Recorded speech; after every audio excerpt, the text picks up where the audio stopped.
आज मैं आप लोगों के लिए एक ऐसी स्टोरी को लेकर आया हूँ। इस कहानी को पूरी सुनने के बाद आपके रातों की नींद उड़ जाएगी। इस केस के अंदर एक ऐसा हत्याकांड हुआ जिसमें फैसला सुनाने के बाद जज खुद ही ट्रांसफर ले लिया, क्योंकि जज को जान से मारने की धमकियां लगातार मिलने लगी। गांव के लोग, पुलिस, मीडिया, सांसद, विधायक, किसी ने भी इस हत्याकांड के खिलाफ कोई एक्शन नहीं लिया। अगर एक्शन लेते तो उसका अंजाम बहुत ही बुरा होता।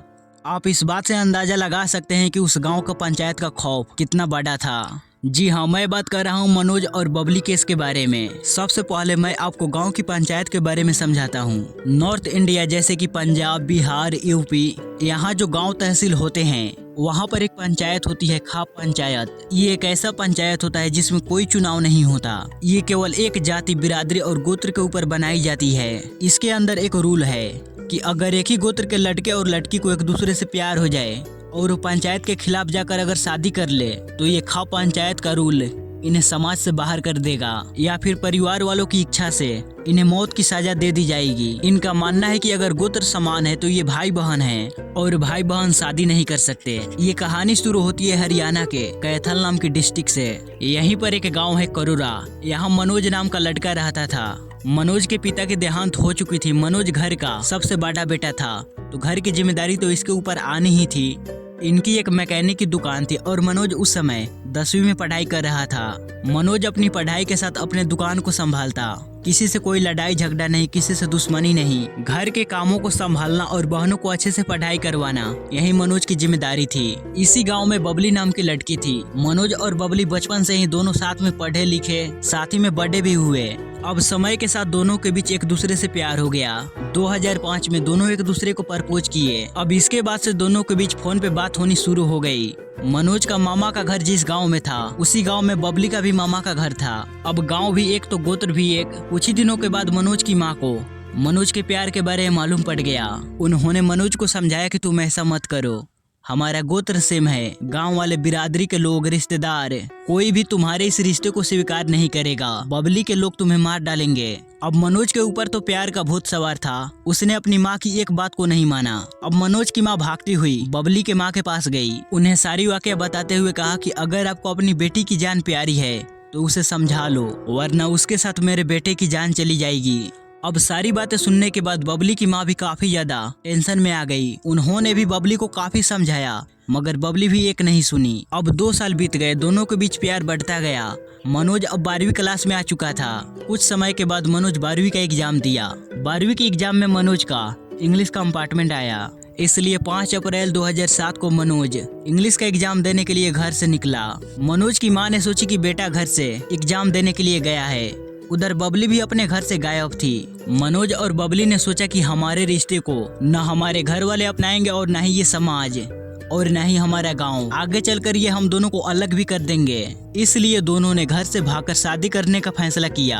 अगर हम दोनों की शादी हो गई तो मेरे घर वाले, तुम्हारे घर वाले, हमारा गांव, हमारा समाज, अब चाहकर भी तो हम दोनों को अलग नहीं कर सकते और हमारे इस रिश्ते को अपनाना ही पड़ेगा। 7 अप्रैल 2007 को पूरे रीति रिवाज के साथ दोनों चंडीगढ़ के एक मंदिर में शादी कर लेते हैं। अब शाम हो गई थी। न ही मनोज और न ही बबली अपने अपने घर पहुंचे थे, तो घर वाले समझ गए कि ये दोनों गांव से भाग गए हैं। बबली के घर वाले मनोज और उसकी मां के खिलाफ पुलिस में कंप्लेन कर दी कि इन लोगों ने हमारी घर की लड़की को किडनैप कर लिए हैं और मनोज उसे कहीं पे ले जाकर छुपा दिया है।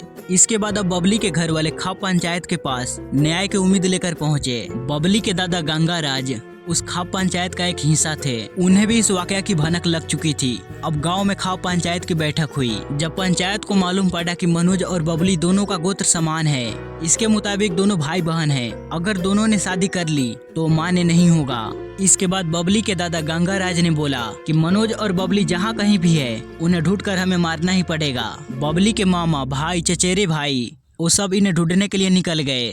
26 अप्रैल 2007 तक किसी तरह कर ये सारी बात मनोज और बबली तक पहुंच गई। अब ये दोनों सोचने लगे कि क्या किया जाए। एक तरफ बबली के घर वाले किडनैपिंग का केस कर दिए, दूसरी तरफ खाप पंचायत ने हमें मौत की सजा सुनाई और तीसरी तरफ हमें बबली के घर वाले मारने के लिए ढूंढ रहे हैं। अब सोचते सोचते 1.5 महीना बीत गया। फिर इन्होंने 15 जून 2007 को बबली और मनोज चंडीगढ़ कोर्ट में गए। कोर्ट में जाकर दोनों ने कहा कि मेरा नाम मनोज है, मेरा नाम बबली है, हम दोनों एक दूसरे से प्यार करते हैं और घर से भागकर शादी की। हम दोनों ने एक मंदिर में शादी की, वहाँ की ये तस्वीर है। उस मंदिर का पंडित जी भी हमारे शादी का गवाही है। कोर्ट ने पूछा जब तुम दोनों ने अपनी इच्छा से शादी की तो प्रॉब्लम क्या है? तब मनोज ने बताया कि बबली के घर वाले मेरे ऊपर FIR दर्ज करवाए हैं कि मैंने बबली को किडनैप किया है। इस पर बबली बोली कि हम दोनों ने अपनी इच्छा से घर से भागे, मेरे ऊपर किसी का दबाव नहीं है, मैंने अपनी मर्जी से शादी की। अब हम दोनों साथ में रहना चाहते हैं, मगर मेरे घर वाले हम दोनों को मारने के लिए ढूंढ रहे हैं। जज ने दोनों की समस्याओं को अच्छे से समझा और लीगली इनकी शादी को एक्सेप्ट कर लिए। जज इन्हें प्रोटेक्शन देने के लिए 5 पुलिस वालों को हथियार के साथ इनकी सुरक्षा के लिए हायर किए। इस फैसले से बबली और मनोज काफी ज्यादा खुश हुए। अब इन दोनों को लगने लगा कि कोर्ट और पुलिस हमारे साथ है तो हमें अब किसी का डर नहीं। इसलिए दोनों ने सोचा कि अब हमें अपने गाँव जाकर अपने घर वालों से मिलना चाहिए।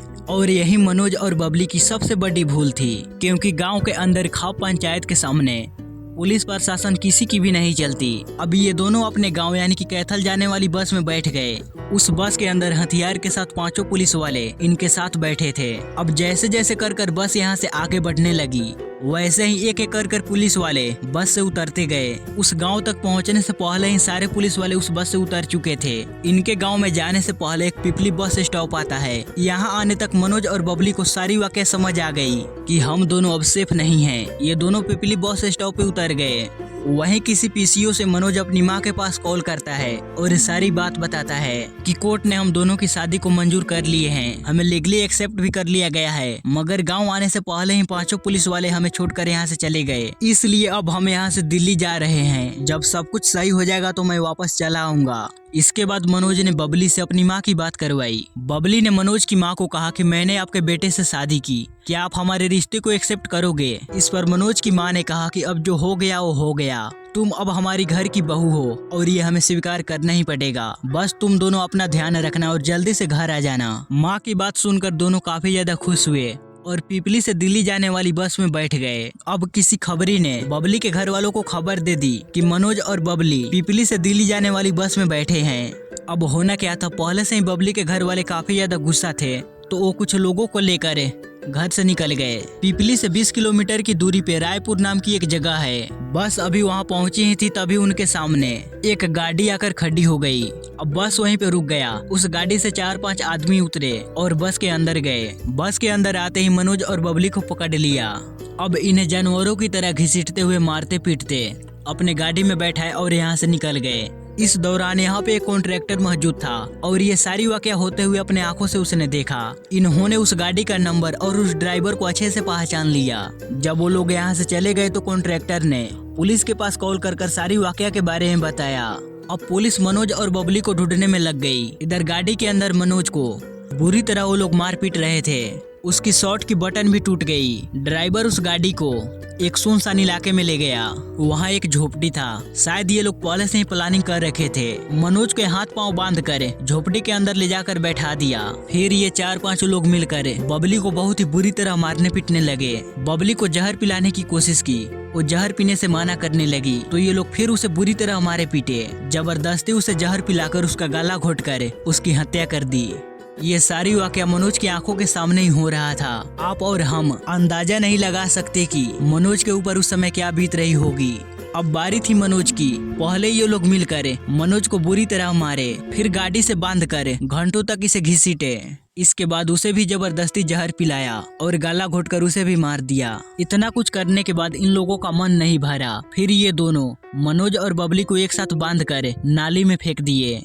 अब 9 दिन बाद यानी कि 23 जून 2007 को कैथल से कुछ दूर नाले में 2 लोगों की लाशें मिली।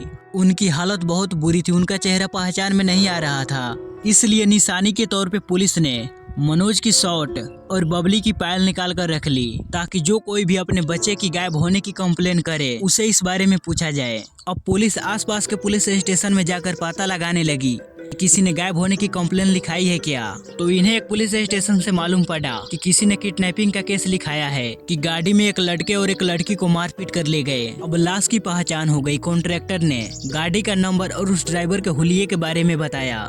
कुछ ही देर के बाद पुलिस उस ड्राइवर को पकड़ लिया।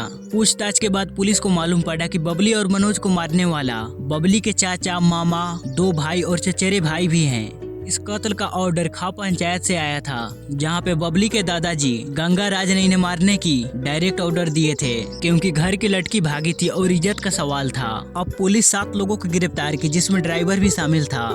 गांव में इसका खूब विरोध हुआ। मनोज के घर वालों पे केस वापस लेने का दबाव पड़ने लगा। इन्हें धमकियां मिल रही थी, डराया जा रहा था, मगर जो अब हो गया, अब किस बात का डर। करनाल सेशन कोर्ट में ये मुकदमा शुरू हुआ। 33 महीने बीत गए, 55 सुनवाइयां हुई, 40 से ज्यादा गवाहों को पेश किया गया, जिसमें वो कॉन्ट्रैक्टर सबसे आगे थे, जिन्होंने उस गाड़ी और उस ड्राइवर को अच्छे से पहचाने थे। उस गाड़ी के अंदर मनोज के टूटे हुए शॉर्ट के बटन मिले, बबली के भी कुछ सामाने मिले। इससे साबित हो गया कि उस गाड़ी के अंदर मनोज और बबली बैठे हुए थे। 29 मार्च 2010 को करनाल जिला कोर्ट में 5 लोगों की फांसी, गंगाराज को उम्र कैद की सजा और ड्राइवर को 7 साल की सजा मिली। इस फैसले को एक महिला जज ने सुनाया। उन्हें अब जान से मारने की धमकियां मिलने लगी। इसी वजह से उन्हें यहाँ से ट्रांसफर लेकर दूसरी जगह जाना पड़ गया। गांव के लोग रोड जाम करने लगे। पुलिस उस गांव में जाने से डरती थी। वहां आसपास के लोकल मीडिया भी उस गांव के खिलाफ नहीं बोल सकती थी।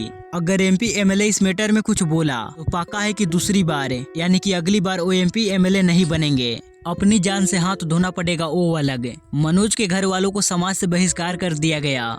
उन्हें राशन, पानी, बिजली, प्राइवेट गाड़ी तक बैठने में माना कर दिया गया।